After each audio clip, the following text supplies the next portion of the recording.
Shalom Bapak Ibu semua jemaat GBDI Pelita Kasih dimanapun kita berada. Pada sore hari ini kita mau mempelajari satu firman Tuhan yang baik tentang bagaimana menjadi satu manusia yang memiliki kehidupan yang bertanggung jawab. Mengapa penting menjadi seorang yang bertanggung jawab? Karena Tuhan memberikan berkat-Nya kepada orang yang mampu mempertanggungjawabkannya. Jika kita ingat firman Tuhan tentang Matius 25, melihat bagaimana mereka 3 orang hamba yang diberikan talenta itu mampu mempertanggungjawabkannya dengan baik. Karena mereka mampu, 2 orang itu masuk dalam satu perhentian bersama tuannya. Sedangkan 1 orang yang tidak mampu mempertanggungjawabkannya itu, dia bukan hanya kehilangan apa yang dia dapatkan, melainkan juga dia mendapatkan satu penghukuman. Nah, hari ini kita mau mengingat kembali pertanggungjawaban dalam kehidupan itu merupakan satu hal yang penting dalam kehidupan kita. Kenapa? Karena setiap tindakan kita itu merupakan tindakan yang mencerminkan Kristus hidup dalam kehidupan kita. Jadi bukan berarti bahwa ketika Anda menjadi manusia seutuhnya, ya kita menjadi manusia atas diri kita, tidak. Tapi ketika kita menjadi seseorang yang bertindak sebagai seorang yang sempurna, bertindak sebagai seorang yang dewasa, berarti kita bertanggung jawab terhadap kehidupan Kristus yang ada di dalam kehidupan kita itu. Nah, karena itu penting bagi kita untuk mengerti, penting bagi kita untuk mengenal dengan baik sebuah kebenaran tentang tanggung jawab tadi. Nah, hari ini kehidupan kita selalu dikaitkan dengan kehidupan Kristenan. Kehidupan kita dikaitkan dengan kehidupan Yesus dalam kehidupan kita. Nah, hari ini kita mau belajar tentang bagaimana membangun tanggung jawab itu dalam kehidupan kita. Nah, Bapak Ibu, kalau kita buka di dalam Kolose 3 ayat 12 sampai ke 17, bicara tentang bagaimana kehidupan manusia baru itu ada dalam kehidupan kita. Kita sebagai orang yang dipanggil dan dipilih oleh Tuhan, kita tidak lagi menjadi satu manusia yang lama. Dan Roma berkata bahwa kita bukan lagi hamba dosa, melainkan kita menjadi hamba kebenaran. Sebagai hamba kebenaran itu berarti kita melakukan sesuatu dan menghasilkan sesuatu untuk Tuhan kita. Siapakah Tuhan kita? Tuhan kita adalah Yesus Kristus. Tidak lagi menjadi seorang hamba dosa.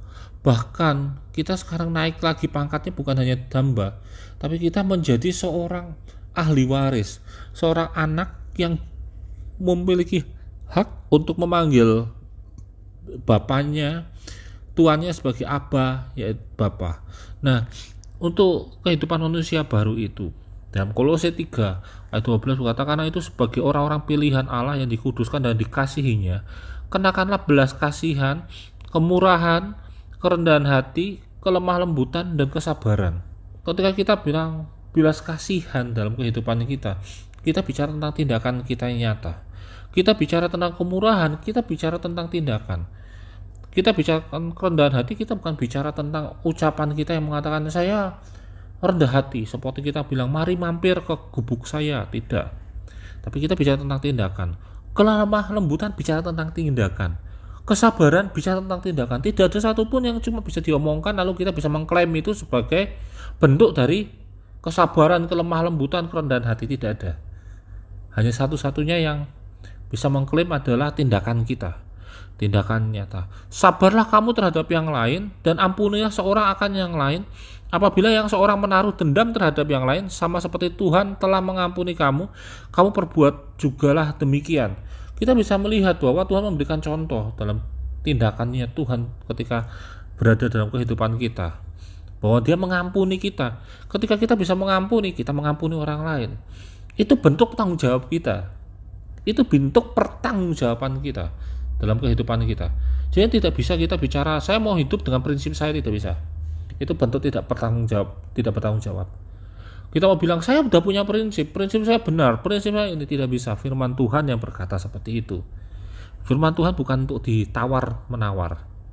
firman Tuhan untuk dijalankan. Ayat 14, dan di atas semuanya itu kenakanlah kasih sebagai pengingat yang mempersatukan dan menyempurnakan. Ayat 15, hendaklah kasih damai sejahtera Kristus memerintah dalam hatimu, karena untuk itulah kamu telah dipanggil menjadi satu tubuh, dan bersyukurlah. Nah, Bapak Ibu, di ayat 14 dan 15 lebih jelas lagi bahwa kehidupan orang Kristen yang bertanggung jawab adalah kehidupan yang menggunakan kasih sebagai pengikat yang mempersatukan.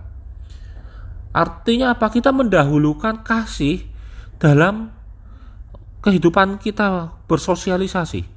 Kita menggunakan kasih sebagai dasar kita membangun hubungan dengan orang lain.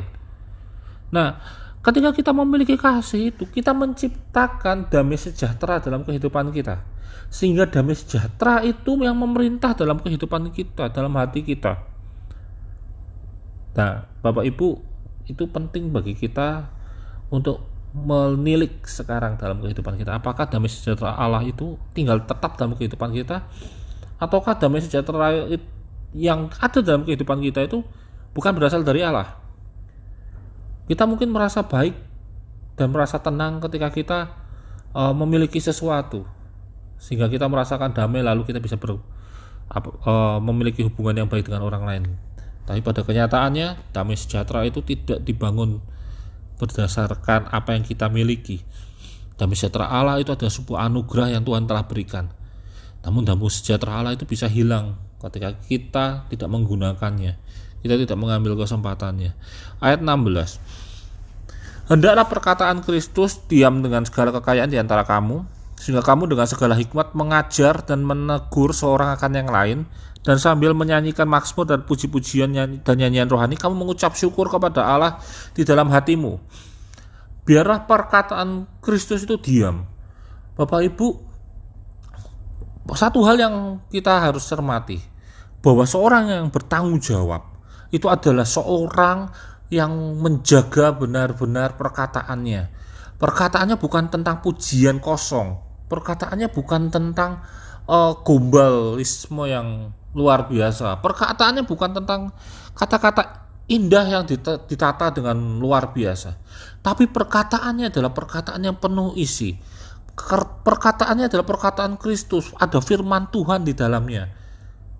Ketika menjadi kata-kata yang baik, jadi kalimat yang diucapkan, perkataan ini menjadi satu pedang yang bermata dua, yang bukan hanya menusuk orang lain tapi juga menusuk diri kita. Ketika kita bicara dengan orang lain, berarti kita juga sedang menunjukkan kepada orang lain apa tindakan kita yang mendukung perkataan kita.